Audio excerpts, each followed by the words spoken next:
We got a couple minutes, but everybody doing okay? So you guys are all closer because we were reassembling the room after the Easter egg hunt or scavenger hunt, and I don't know, I like closer.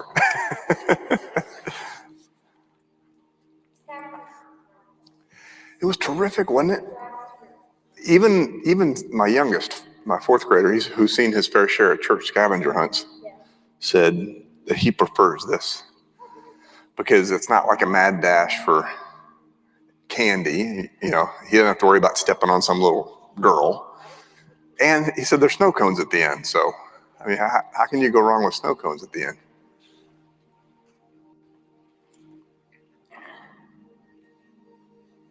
Is anybody watching the NCAA tournament? Is anybody a basketball fan? So do you know that Gonzaga has a local connection? Are you aware of this?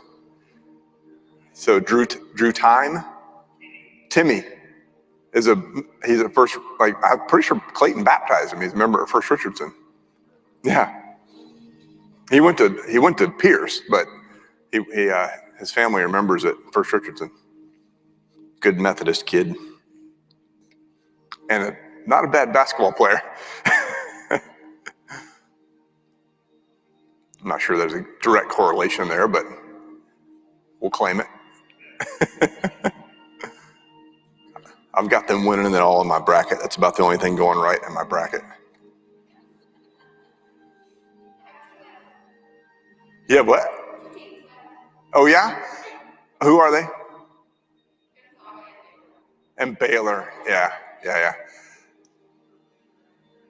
I had Baylor losing to Villanova,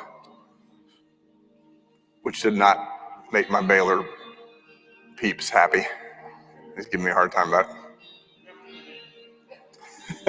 I have Gonzaga, and Michigan left. Family loyalty. Yeah. I had Illinois, and then I took a flyer on Ohio State. Sam, so we have a pool in our house, and Sam has Arkansas in the final. So it's between him and his mother. Max and I are already out. It's pretty good. And then the other thing is Oral Roberts. So that guard for Oral Roberts, who's the highest scoring player in college basketball this year, he went to Jesuit. Say again? Yeah, but it spells it, doesn't look like that.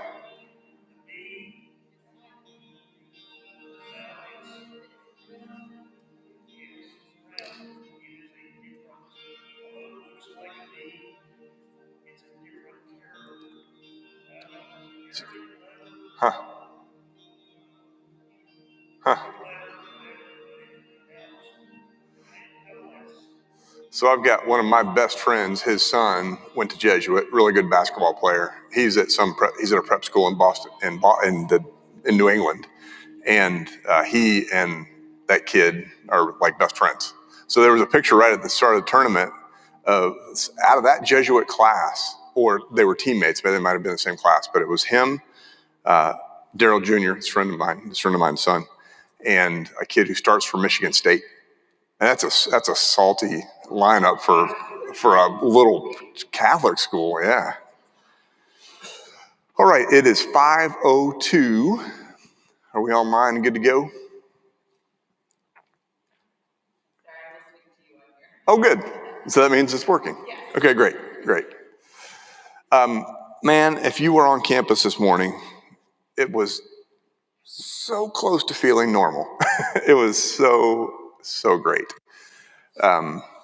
So it was, of course, Palm Sunday, and we had the kiddos singing and waving palms. The youth choir sang. They pre-recorded their main anthem because they were missing some voices live in house. But they sounded tremendous. And then Brian Stenson, who is our associate director of music ministries for youth and children specifically, he and his wife did a duet of the Holy City, and the Holy City is just, it's just such a great hymn, anthem. So it was great, and we had more people in house than we've had since we all locked ourselves in our rooms last year. So it was great. Signs of normal. Lots of people getting vaccinated, which is awesome. And I tell you, nothing. I don't think that. I think pastors probably minimized how emotionally draining it was to preach to a camera for a year, because it's such a different experience when there are people like there. And even if we can't see your faces, like your mouths, it's just the energy, and then we get to say hi. And I've finally started going out to the narthex now that I'm vaccinated. So it's just great. And I know this week is going to be great. The children's ministries put on a tremendous scavenger hunt this afternoon for Easter eggs. That may be a new tradition. We'll see. And then, of course, Holy Week is coming up. So lots going on campus next week as well. We are in week 22, which means we have 3 weeks after this one. Obviously, we're not going to meet next week because Christ is risen, or will be risen, and I'll be taking a nap and eating food somebody else cooks. But then we have 3 weeks to go with 2 books after this. So we've got Malachi, which is the last book of the Old Testament, and then Revelation, which of course is the last book of the whole thing. And then the last time we get together will be a kind of a wrap up and looking ahead to what's going to happen next year. So Daniel's it's a tough to classify book. We're going to read a fair amount of it as time allows. But before we get into Daniel, anything on anybody's mind, any questions, any open issues from previous books? I should have had this up here last week. Whale did, whale did, whale did, whale did, whale did swallow Jonah. All right. Well, Daniel. So this is a book, the author is unknown.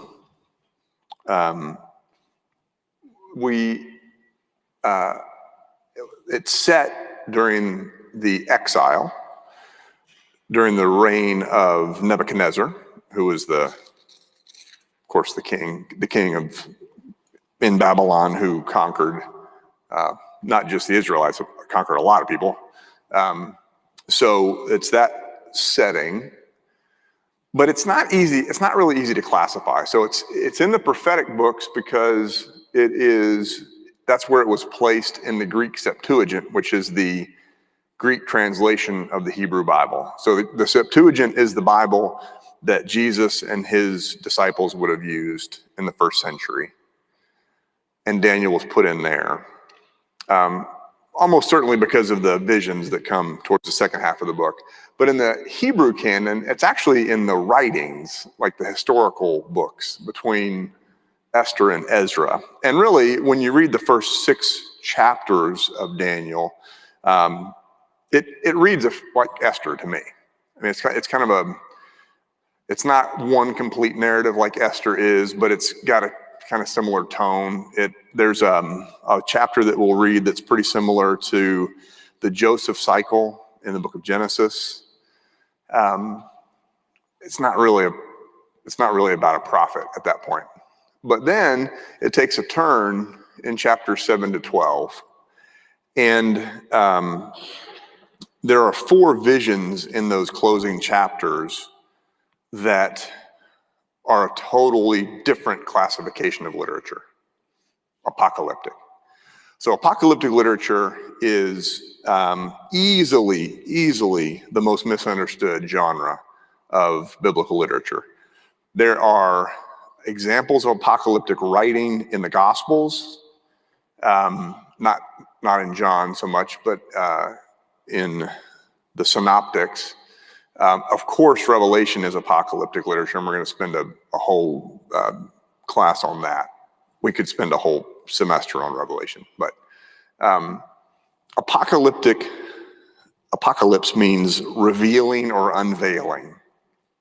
And when we read apocalyptic literature, the way it's been misused or misinterpreted since relatively recently, since the end of the 1800s and into the 20th century, it's been read as like a timetable for the end of the world. And you may have friends in other traditions that have kind of a very complicated but specific understanding of what's going to happen in the end times. That's not really that's not at all how it was written. It's not at all how it was intended to be written. So when we read apocalyptic, we need to be thinking more along the lines of Fantasia, like that classic Disney movie with all the crazy images, than like the New York Times or the Dallas Morning News. Pick your newspaper. It is a writing that uses this fantastic imagery and symbolism to describe a current reality that is projected into the future. And we'll get way more into this in Revelation, but it shows up here at the end of Daniel. The point of apocalyptic literature is to encourage God's people to hang in there. So the themes of apocalyptic literature are about perseverance in times of persecution and the ultimate sovereignty and judgment of God. So that if our community is experiencing this horrible humiliation under, I've got him up there, Antiochus IV Epiphanes, he was a Seleucid ruler from Syria. If this foreign adversary has come and conquered our community and desecrated the temple, which is what happened, what apocalyptic literature does is assures us that God's going to make it all right in the end. Like, that guy's not going to get the final victory. Revelation is a longer version of this. It's about Rome. Rome is described as Babylon. But he's clearly talking about Rome in Revelation. Specifically talking about specific rulers in Rome in Revelation. And it's the same kind of thing going on here. And what happens in this new style of writing is that Jesus himself will pick up on some of this imagery when he's talking about his own ministry. And Paul was, and we talked about this last year really, Paul was in an apocalyptic worldview where and by that I mean, he expected the world to end imminently. He expected the second coming at any minute. So a lot of his writings are colored by this view that the second coming was going to be during the lifetime of the first disciples. And one of the things that unfolds in the New Testament era is what's called the delay of the parousia. Parousia is the second coming of Christ. So when that doesn't happen and when people start dying, then there are theological questions about what does that mean? Like what happens? So if you die and Christ hasn't come back yet, then what? What does that mean? And like 1 Thessalonians deals with that some. The later writings in the New Testament deal with it as well. So this, though, is the first example of apocalyptic literature that we get in Scripture at all. And so Daniel is this blend of kind of historical writings, kind of prophetic writings, certainly apocalyptic writing, and all of it is intended to comfort God's people in the midst of their persecution. The reason that what makes that not really a prophetic book is that the other prophets aren't really into comfort so much as calling God's people to task, as we read, in the winter just recently we covered all the prophets.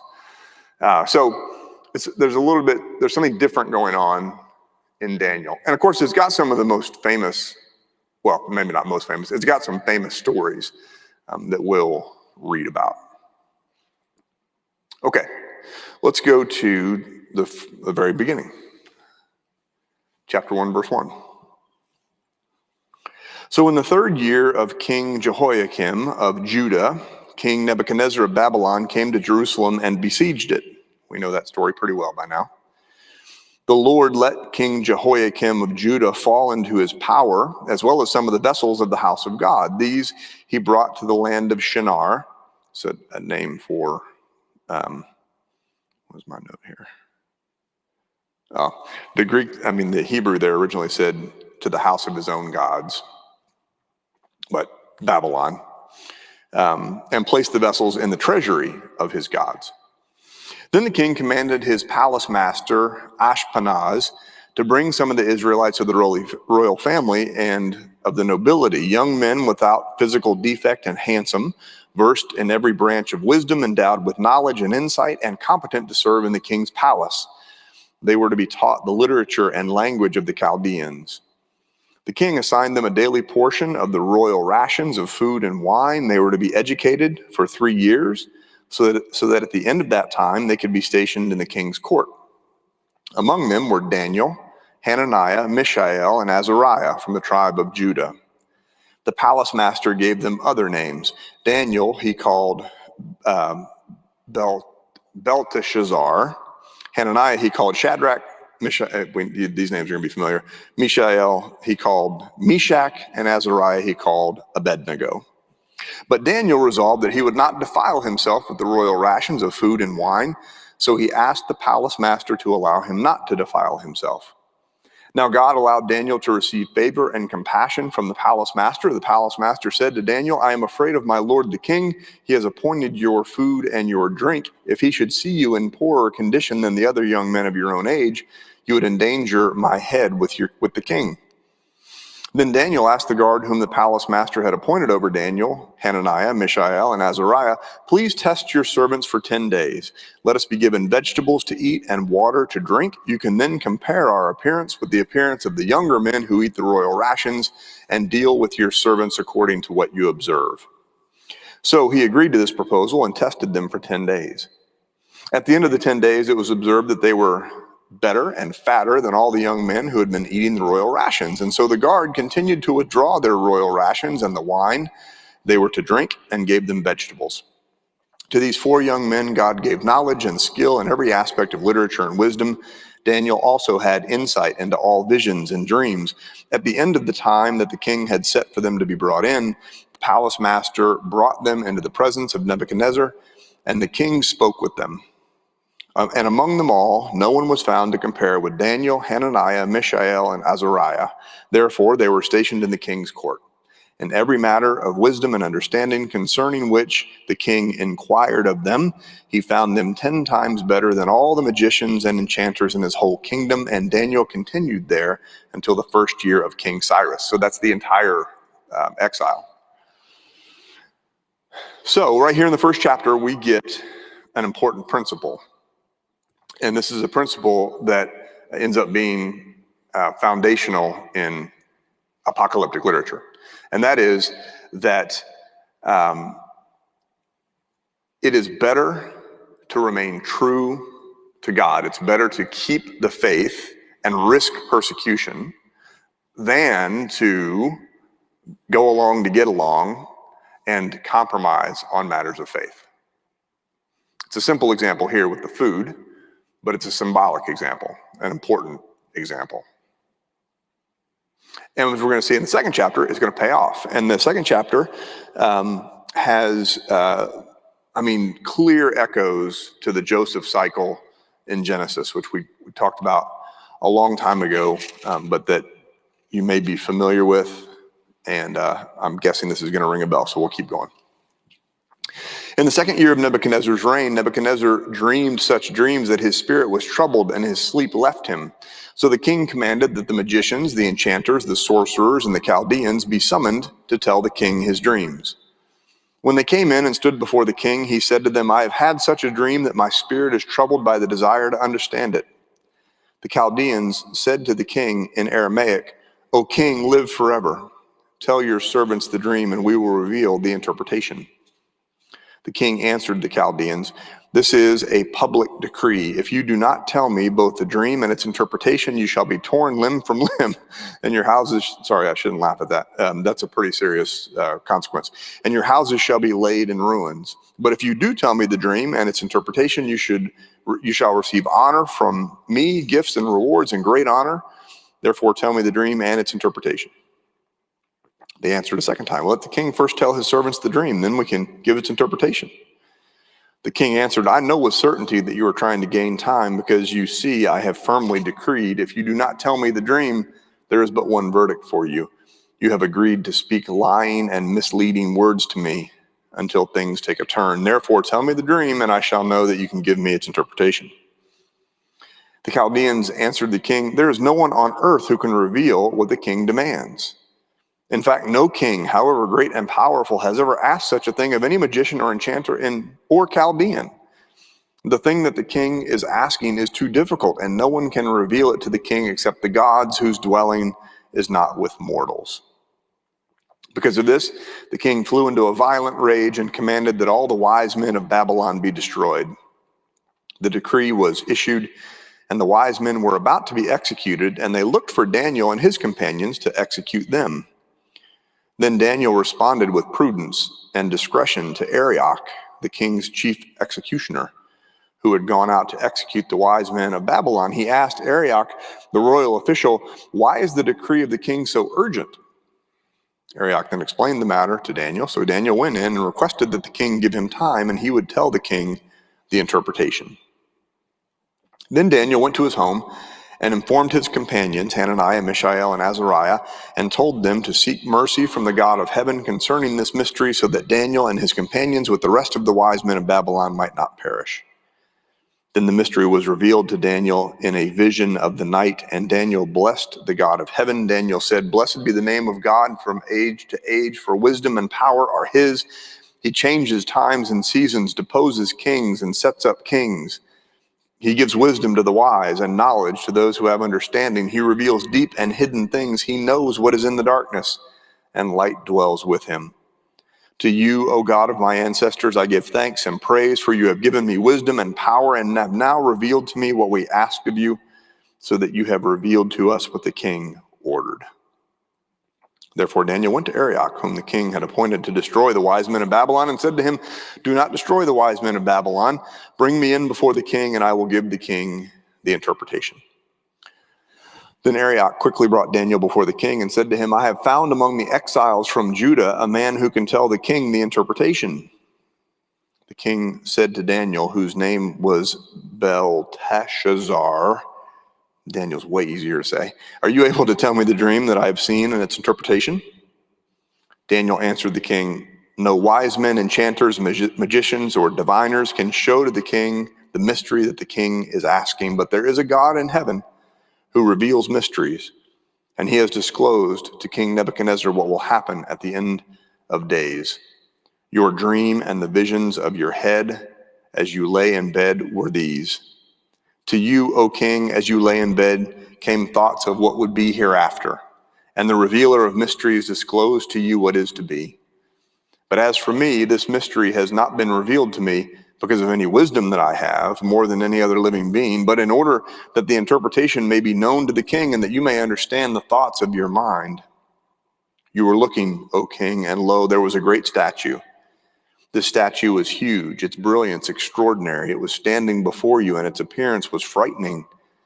The head of that statue was of fine gold, its chest and arms of silver, its middle and thighs of bronze, its legs of iron, its feet partly of iron and partly of clay. As you looked on, a stone was cut out, not by human hands, and it struck the statue on its feet of iron and clay and broke them in pieces. Then the iron, the clay, the bronze, the silver, and the gold were all broken in pieces and became like the chaff of the summer threshing floors, and the wind carried them away so that not a trace of them could be found. But the stone that struck the statue became a great mountain and filled the whole earth. This was the dream.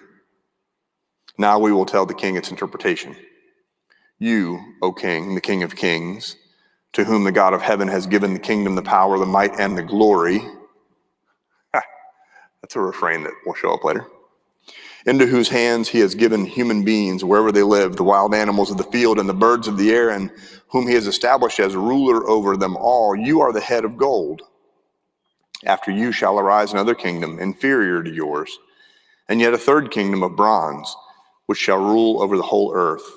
And there shall be a fourth kingdom, strong as iron crushes and smashes everything. It shall crush and shatter all these. As you saw the feet and toes, partly of potter's clay and partly of iron, it shall be a divided kingdom. But some of the strength of iron shall be in it, as you saw the iron mixed with the clay. As the toes of the feet were part iron and part clay, so the kingdom shall be partly strong and partly brittle. As you saw the iron mixed with clay, so they will mix with one another in marriage, but they will not hold together, just as iron does not mix with clay. And in the days of those kings, the God of heaven will set up a kingdom that shall never be destroyed, nor shall this kingdom be left to another people. It shall crush all these kingdoms and bring them to an end, and it shall stand forever, just as you saw that a stone was cut from the mountain and not by hands, and that it crushed the iron, the bronze, the clay, the silver, and the gold. The great God has informed the king what shall be hereafter. The dream is certain, and its interpretation trustworthy. It's a lot. When we get to Revelation, what's interesting about Revelation is it picks up on some of the themes here in Daniel, which, I'm going to read the 3rd chapter here in a minute, which doesn't include Daniel at all. And so the narrative in Daniel is a little more uneven, even though that chapter was pretty clear. And Revelation will pick up on these themes and kind of expand upon them for first century Christians. So Nebuchadnezzar is grateful, just like Pharaoh was with Joseph. Then now it was more practical when it was Pharaoh and Joseph, but it was the same type of motif. Then King Nebuchadnezzar fell on his face, worshiped Daniel, and commanded that a grain offering and incense be offered to him. The king said to Daniel, "Truly your God is God of gods and Lord of kings, and a revealer of mysteries, for you have been able to reveal this mystery." Then the king promoted Daniel, gave him many great gifts, and made him ruler over the whole province of Babylon and chief prefect over all the wise men of Babylon. Daniel made a request of the king, and he appointed Shadrach, Meshach, and Abednego over the affairs of the province of Babylon. But Daniel remained at the king's court. So just like Joseph remains righteous in captivity and ends up interpreting a dream that benefits his station and ultimately blesses Israel, so Daniel is given understanding by God. It's not, he says, it's not my own wisdom, to improve his lot among the exiles in Babylon. And in this particular case, like we could spend a lot of time dissecting what those four kingdoms are.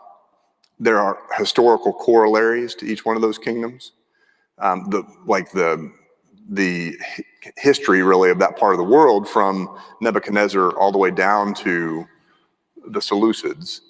That's interesting, but I don't want to bog down in that, because I really want to get to the dreams and the visions that Jesus picks up on. But if you've got a good study Bible, or if you want to take a deep dive on Daniel, just be ready when you do that, because it's going to be a fair amount of history. Like here's one kingdom that he's talking about, and here's how it devolves after Cyrus. But that's what's going on here. So it's the third chapter that we've heard some version of, the fiery furnace. So I want to read this one too. So King Nebuchadnezzar made a golden statue whose height was 60 cubits and whose width was 6 cubits. He set it up on the plain of Dura in the province of Babylon. Then King Nebuchadnezzar sent for the satraps, the prefects, and the governors, the counselors, the treasurers, the justices, the magistrates, and all the officials of the provinces to assemble and come to the dedication of the statue that King Nebuchadnezzar had set up. So the satraps, the prefects, and the governors, and the counselors, and the treasurers, the justices, the magistrates, and all the officials of the provinces assembled for the dedication of the statue what King Nebuchadnezzar had set up. When they were standing before the statue that King Nebuchadnezzar had set up, the herald proclaimed aloud, "You are commanded, O peoples, nations, and languages, that when you hear the sound of the horn, pipe, lyre, trigon, harp, drum, and entire musical ensemble, you are to fall down and worship the golden statue that King Nebuchadnezzar has set up." Obviously, we don't do that, right? "Whoever does not fall down and worship shall immediately be thrown into a furnace of blazing fire." Therefore, as soon as all the peoples heard the sound of the horn, pipe, lyre, trigon, harp, drum, and entire musical ensemble, all the peoples, nations, and languages fell down and worshiped the golden statue that King Nebuchadnezzar had set up. Accordingly, at this time, certain Chaldeans came forward and denounced the Jews. They said to King Nebuchadnezzar, "O king, live forever. You, O king, have made a decree that everyone who hears the sound of the horn, pipe, lyre, trigon, harp, drum, and entire musical ensemble shall fall down and worship the golden statue, and whoever does not fall down and worship shall be thrown into a furnace of blazing fire. There are certain Jews whom you have appointed over the affairs of the province of Babylon, Shadrach, Meshach, and Abednego. They pay no heed to you, O king. They do not serve your gods, and they do not worship the golden statue that you have set up." Then Nebuchadnezzar, in furious rage, commanded that Shadrach, Meshach, and Abednego be brought in. So they brought these men before the king. Nebuchadnezzar said to them, "Is it true, O Shadrach, Meshach, and Abednego, that you do not serve my gods, and you do not worship the golden statue that I have set up? Now, if you are ready when you hear the sound of the horn, pipe, lyre, trigon, harp, drum, entire musical ensemble, to fall down and worship the statue that I have made, well and good. But if you do not worship, you shall immediately be thrown into a furnace of blazing fire, and who is the God that will deliver you out of my hands?" Shadrach, Meshach, and Abednego answered the king, "O Nebuchadnezzar, we have no need to present a defense to you in this matter. If our God, whom we serve, is able to deliver us from the furnace of blazing fire and out of your hand, O king, let him deliver us. But if not, be it known to you, O king, that we will not serve your gods and we will not worship the golden statue that you have set up." So that's the expectation of faith, right? I mean, it's one thing to assimilate to the extent that you can into the culture you find yourself. That's one thing. And God's faithful from the beginning of our salvation history, but certainly during the exile and in the pre-Christian Roman Empire. So the era of the martyrs. We're all faced with this essential choice. Do we concede on our most fundamental principles? I mean, that's a violation of one of the top 4 commandments. Clearly, we're not going to do that. Every Jew knows the story of the golden calf. That didn't end well, right? Now, idols change over time, but here's a literal idol by a king who had actually blessed them personally. So Shadrach, Meshach, and Abednego are not just random Jews, right? I mean, they've benefited from the power of the king. They have not just their own religious beliefs to contend with. They've got their own, like it's personally, like they have everything to lose over this compromise, but they're not willing to do it. Just like Daniel was not willing to compromise on the food thing, so they're not willing to compromise on the idolatry thing. And what apocalyptic literature is going to say, and this is the theme that we'll pick up really clearly in Revelation, is that it does not matter what they do to you. It does not matter what the world does to you. It doesn't matter what the empire does to you, what the emperor does to you, what the emperor's soldiers do to you, what the lions are going to do to you in the lion's den later in this book, or in the Colosseum for the early Christians. It doesn't matter. None of that is going to be ultimately of importance because God is going to make it right in the end. This is a change now in theology. When we're talking about apocalyptic literature, we're talking about what's called eschatology, which is the theology of the last things. And I'm not talking about end times like pre-tribulation and post-tribulation, all that. I'm not talking about that. I'm talking about the theology of what comes at the end, like judgment, the final consummation of all things. Verse 3 of the Holy City, when the New Jerusalem comes down, if you were there in church this morning. Now, I think we all know how the story ends. I mean, we know the story of the fiery furnace, probably, but let's go ahead and read it. Then Nebuchadnezzar was so filled with rage against Shadrach, Meshach, and Abednego that his face was distorted. Oh man, this is powerful, right? Because this is the power of the world versus the power of God. And the most significant power in the world at this time, just like we're going to get with Revelation and Rome, has helped these guys, right? I mean, he's taken them from their lowly estate and made them somebody, and they can't even do him the courtesy of following his orders. And they have everything to lose, right? They've got good gigs. They're in exile, but they've somehow landed on their feet, and now the question is, will they compromise their faith? So he ordered the furnace heated up 7 times more than was customary, and ordered some of the strongest guards in his army to bind Shadrach, Meshach, and Abednego and to throw them into the furnace of blazing fire. And so the men were bound, still wearing their tunics, their trousers, their hats, and their other garments, and they were thrown into the furnace of blazing fire. Because the king's command was so urgent and the furnace was so overheated, the raging flames killed the men who lifted Shadrach, Meshach, and Abednego. But the 3 men, Shadrach, Meshach, and Abednego, fell down bound into the furnace of blazing fire.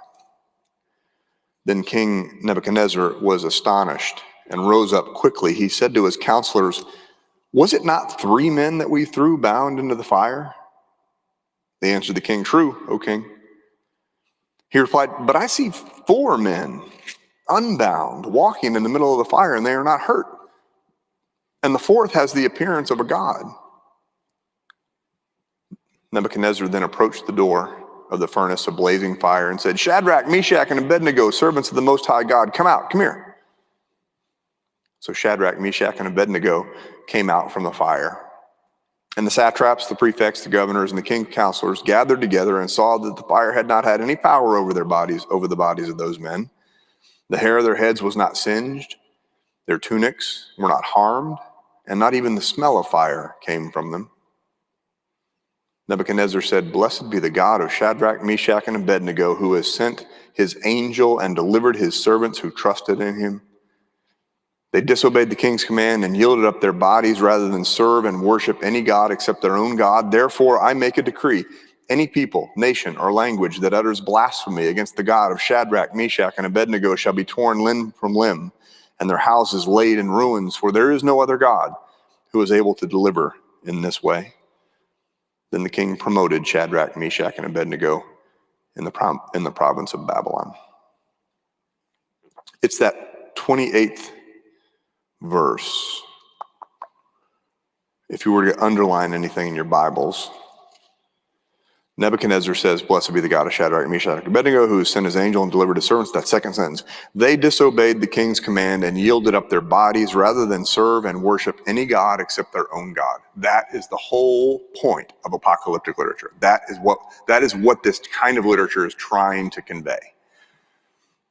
Now, what I love about Daniel is that it's in narrative form. What's a little harder to parse is Revelation, because it's so it's a vision. It's clearly kind of an ecstatic vision of a prophet. And so, people end up trying to do like numerology and date everything. And that's unfortunate, because that's not like the point is like, this is clearly the point. Stay true, God will make it okay. Now, in these guys' case, it was okay in this life. When we get to Revelation, what we're going to hear is that even if you don't survive the Colosseum, even if the beasts tear you limb from limb, still there's a final judgment waiting for the Romans and Nero. And that final judgment is about a lake of fire. Like, you don't want any part of that judgment. And that's what's coming for the people who persecute God's people. You stay true to God. It's really powerful. Okay, let's see, one more before we get to the vision. This is going to sound familiar too. Chapter 6.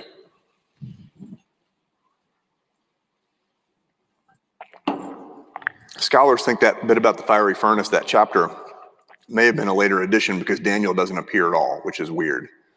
But here he does appear. "So it pleased Darius," that's the king who follows Nebuchadnezzar. Anyway, it pleased Darius to set over the kingdom 120 satraps stationed throughout the whole kingdom, and over them 3 presidents, including Daniel. To these the satraps gave account so that the king might suffer no loss. Soon Daniel distinguished himself above all the other presidents and satraps because an excellent spirit was in him, and the king planned to appoint him over the whole kingdom. So the presidents and the satraps tried to find grounds for complaint against Daniel in connection with the kingdom, but they could find no grounds for complaint or corruption because he was faithful, and no negligence or corruption could be found in him. The men said, "We shall not find any ground for complaint against this Daniel unless we find it in connection with the law of his God."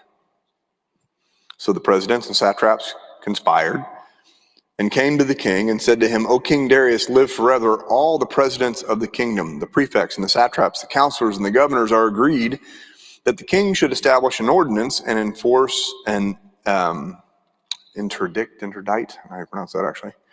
That whoever praise to anyone, divine or human, for 30 days, except to you, O king, shall be thrown into a den of lions. Now, O king, establish that and sign the document so that it cannot be changed, according to the law of the Medes and the Persians, which cannot be revoked. Therefore, King Darius signed the document, and it was so. Although Daniel knew that the document had been signed, he continued to go to his house, which had windows in its upper room toward Jerusalem, and to get down on his knees 3 times a day to pray to his God and praise him, just as he had done previously. The conspirators came and found Daniel praying and seeking mercy before his God. Then they approached the king and said, "O king, did you not sign this document that anyone who prays to anyone, divine or human, within 30 days, except to you, O king, shall be thrown into a den of lions?" The king answered, "The thing stands fast according to the law of the Medes and Persians, which cannot be revoked." You can hear Esther in this, right? This whole intrigue, the court intrigue, and somebody trying to trick the king into doing something that's going to, hurt the faithful one, to the Jew, the faithful Jew. And then they responded to the king, "Daniel, one of the exiles from Judah, pays no attention to you, O king, or to this document that you signed, but he's saying his prayers 3 times a day." We know how this is going to end. When the king heard the charge, he was very much distressed. He was determined to save Daniel, and until the sun went down, he made every effort to rescue him. Then the conspirators came to the king and said to him, "King, know, O king, that it is a law of the Medes and Persians that no ordinance that the king establishes can be changed." Then the king gave the command, and Daniel was brought and thrown into the den of lions. The king said to Daniel, "May your God, whom you faithfully serve, deliver you." Oh, he will. A stone was brought and laid on the mouth of the den, and the king sealed it with his own signet and with the signet of his lords, so that nothing might be changed concerning Daniel. Then the king went to his palace and spent the night fasting. No food was brought to him, and sleep fled from him. Then, at break of day, the king got up and hurried to the den of lions. When he came near the den where Daniel was, he cried out anxiously to Daniel, "O Daniel, servant of the living God, has your God, whom you faithfully serve, been able to deliver you from the lions?" Daniel then said to the king, "O king, live forever. My God sent his angel and shut the lions' mouths so that they would not hurt me, because I was found blameless before him. And also before you, O king, I have done no wrong." Then the king was exceedingly glad and commanded that Daniel be taken up out of the den. So Daniel was taken up out of the den, and no kind of harm was found on him, because he had trusted in his God. The king gave a command, and those who had accused Daniel were brought and thrown into the den of lions, they, their children, and their wives. Before they reached the bottom of the den, the lions overpowered them and broke all their bones in pieces. Then King Darius wrote to all peoples and nations of every language throughout the whole world, "May you have abundant prosperity. I make a decree that in all my royal dominion people should tremble and fear before the God of Daniel. For he is the living God, enduring forever. His kingdom shall never be destroyed, and his dominion has no end. He delivers and rescues. He works signs and wonders in heaven and on earth. For he has saved Daniel from the power of the lions." So this Daniel prospered during the reign of Darius and the reign of Cyrus the Persian. All 3 of those stories, the story about Daniel's promotion with his 3 friends, the story about the fiery furnace, and the story about the lion's den, all have the same message. If you stay true, you'll be okay. If you don't stay true, things will go bad. And the people who have tried to persecute them end up in dire straits, right? They die. So then there's this really remarkable turn. And chapter 7 is a chapter entirely in Aramaic. It's one of the very few places in Scripture where it's not either Hebrew or Greek. Everywhere else is just like a little phrase here and there. This is an entire chapter with a vision of the 4 beasts that shows up in Aramaic, which is unique, and foreshadows later developments in the New Testament, some of which we'll pick up on in a couple of weeks in Revelation. Before we read this, any thoughts about what we've covered so far?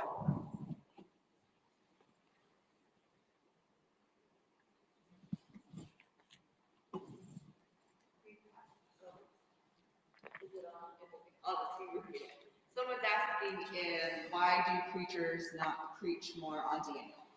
Why do preachers not preach more on Daniel? The question is, why do preachers not preach more on Daniel? That's a really good question. It doesn't come up in the lectionary very much. So if you're a lectionary preacher, it wouldn't. There's so much other stuff that's more directly connected to our Christian faith that it doesn't show up much. Those stories, though, are really easy to tell. and what's interesting about that, because I mean, how many, you guys have been in the church a long time. I'm not sure how many sermons I've ever heard on Daniel, frankly. I mean, I'm not sure I've ever heard a sermon on Daniel. I've heard a lot of conversation about Daniel in Bible studies and our like kids Sunday school will often get the fiery furnace story and a sanitized version of the fiery furnace and the lion's den, but it's a good question. And then another question we had is, so this was found on a scroll in Aramaic. So the oldest manuscripts that we have, where everything else is in Hebrew, this shows up in Aramaic. Yeah.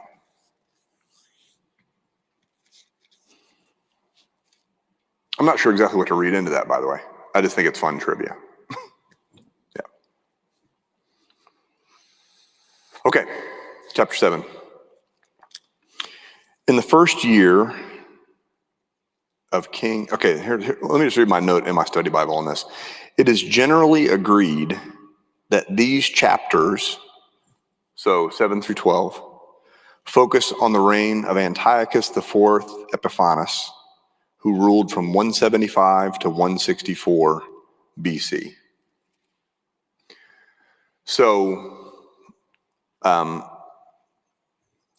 what that means is, if that's true, and that's the general scholarly consensus for mainline Protestant scholars. Okay, so I have neither, this is not a liberal or a conservative book, it's just kind of right down the middle. The New Revised Standard Version, HarperCollins, scholars that are centrist, left, right, well, just a bit.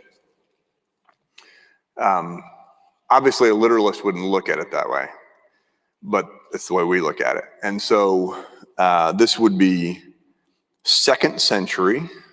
So that means this was set in the 6th century, and certainly parts of these stories originated in that era or shortly thereafter, specifically the collections of stories. So I put up there, scholars date those from the 4th and 3rd centuries.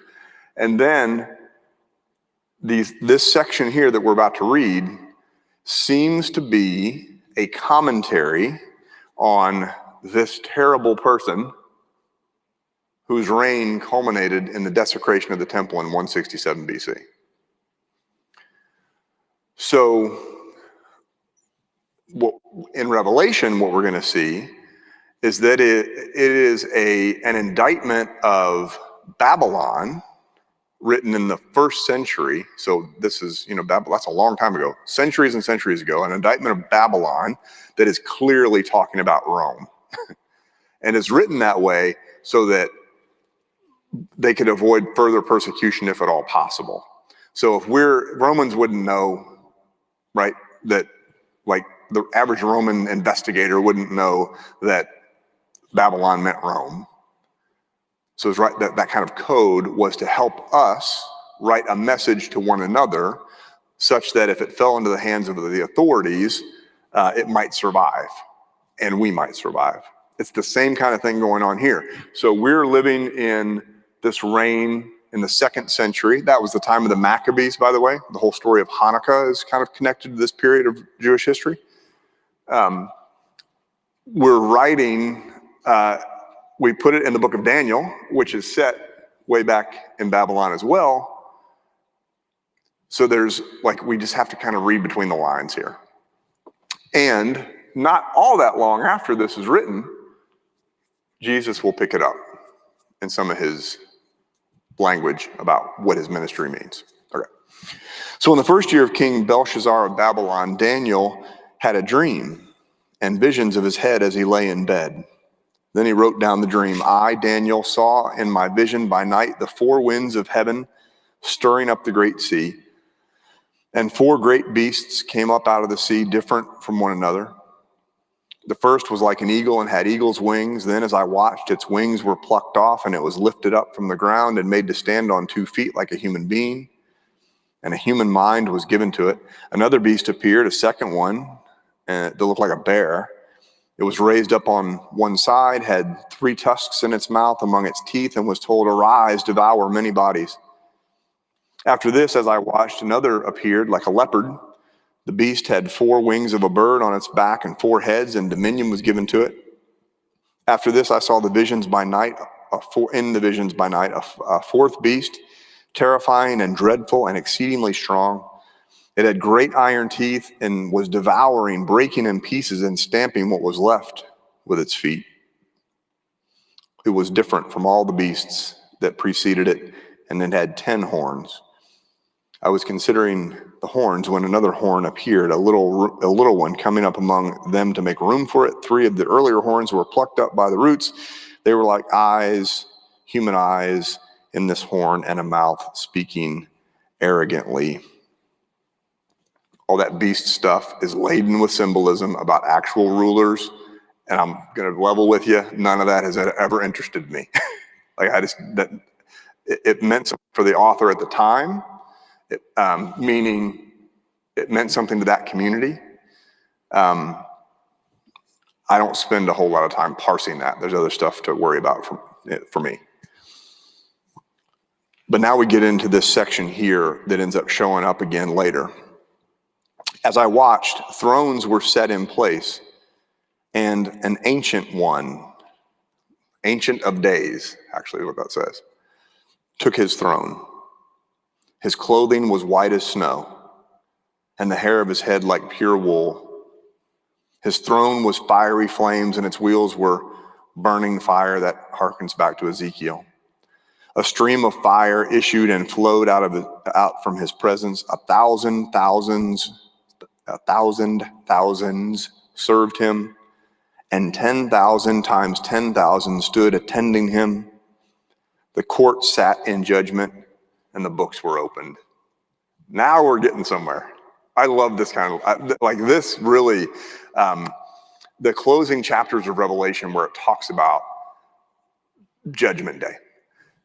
This is not a literal image. This is a vision, but metaphorically speaking, if we are under the rule of that terrible guy who cares so little about our dignity that he ruins our temple and kills our brothers and sisters, it's pretty comforting to me that the God we love and serve has books that are going to be opened at the final judgment.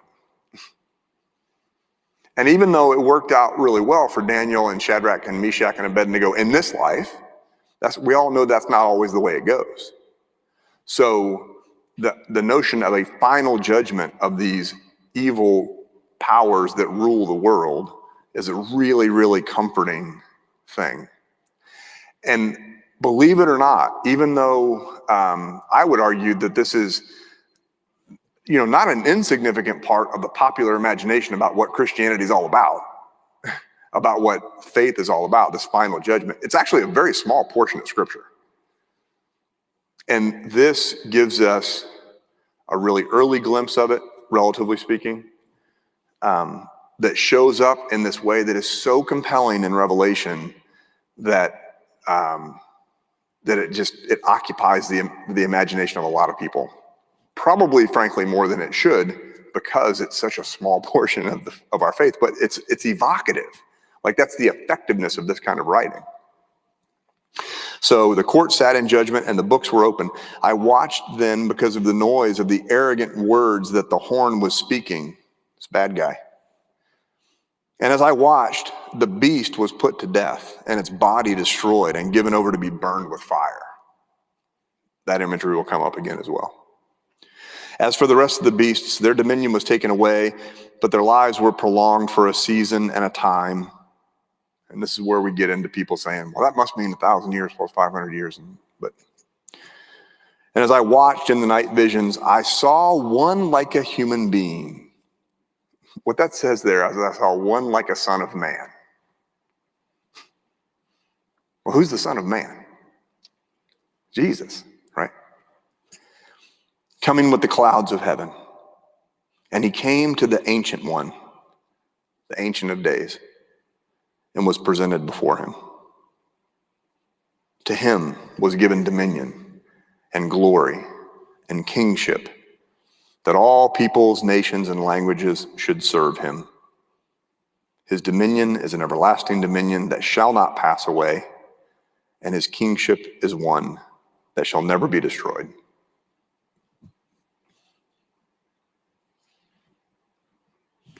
We all know who he's talking about, right? As Christians. I mean, obviously, Jews wouldn't read it that way. But there becomes this messianic expectation that some problems that are not solved in this world will end up being solved in the next. And it's fascinating. It's not just fascinating, it's really important. It's life-giving. It's this shift in theology that comes to include something cosmic and not just this world, the ramifications of righteous living in this world. I mean, we still care about that a great deal. Jesus cares about that a great deal. But there then is now also something else. And the thing is, for faithful Christians, for those who have placed their faith in Christ, and let's just set aside other faiths, there's a whole separate theology about that. What we know, what we have with the certainty of our faith is that final judgment is good news because it's the God that we love and serve who is the judge. When you get to the end of Revelation and you read the New Jerusalem descending from heaven, this is why the Holy City, the song we sang today, or that Brian and McKenna sang today in worship is so powerful to me. It goes from Palm Sunday. It starts with Palm Sunday in verse 1. Verse 2 goes to the cross where it has to go through. And then verse 3 concludes with this vision of the New Jerusalem, which is foreshadowed, not in that language exactly, but that kind of final judgment is foreshadowed here in Daniel. And there's the great line. So in the refrain changes one phrase. It starts with "lift up your gates and sing." The second one is "hark for the angels sing," and the last one is "sing for the night is over." Oh, sing for the night is over. That's really, really good news. So good. All right, so that is just a little bit of a glimpse of apocalyptic. 3 weeks from now, when we get to Revelation, I really don't get into the numerology stuff and the time frame. But we can talk about why. But to me, it's the big picture that is the most important. So I'm going to close this. We have 1 minute left. Any thoughts? Any questions? Any pushback? We do have a question from Jack. Yeah. Take it. Yeah. What is it? What's your favorite part about Palm Sunday? Oh, my favorite part about Palm Sunday. So, now that I'm Methodist, we very much emphasize the Palm Sunday. I mentioned this in worship today in the benediction, and Irma, you know what I'm talking about. So it's Palm Passion Sunday when you're a Catholic and you read the whole Passion narrative, which is just emotionally gut-wrenching. And The reason you do it on Sunday is because there is a very small number of people that come back on Thursday and Friday, and you got to get that part of the story in before you get to the resurrection. I like the fact that we don't really do that. I mean, it's a recommended reading, but we really do allow Palm Sunday to be Palm Sunday, and then just give people the option to come back on Thursday and Friday so we don't get it twice. Because the flow of the week is important. It starts with this triumph, or seeming triumph. And I love that it's the kids and the palms, and it's green. Finally, after a real somber season, we've had 5 weeks of reflection and repentance and all that, which is fine. And then we have hosannas. That kind of foreshadowing of the joy that comes a week later is the best thing about Palm Sunday to me. Which is why, for me, it's appropriate to have Easter egg hunts on Palm Sunday, theologically, right? Because it's like a little glimpse of what's to come. Okay, so I read this one this time last year, but I tell you, some of these Buechner readings are just so good. I love the one we read at Christmas. I read that every Christmas. This one is about Good Friday, and it's really good. So we'll close with this. God so loved the world, John writes, that he gave his only Son, that whoever believes in him should not perish but have eternal life. That is to say, that God so loved the world that he gave his only Son, even to this obscene horror. So loved the world that in some ultimately indescribable way and at some ultimately immeasurable cost, he gave the world himself. Out of this terrible death, John says, came eternal life, not just in the sense of resurrection to life after death, but in the sense of life so precious even this side of death, that that to live it is to stand with 1 foot already in eternity. To participate in the sacrificial life and death of Jesus Christ is to live already in his kingdom. This is the essence of the Christian message, the heart of the good news, and it is why the cross has become the chief Christian symbol. A cross, of all things. A guillotine, a gallows, but the cross at the same time as the crossroads of eternity and time, as the place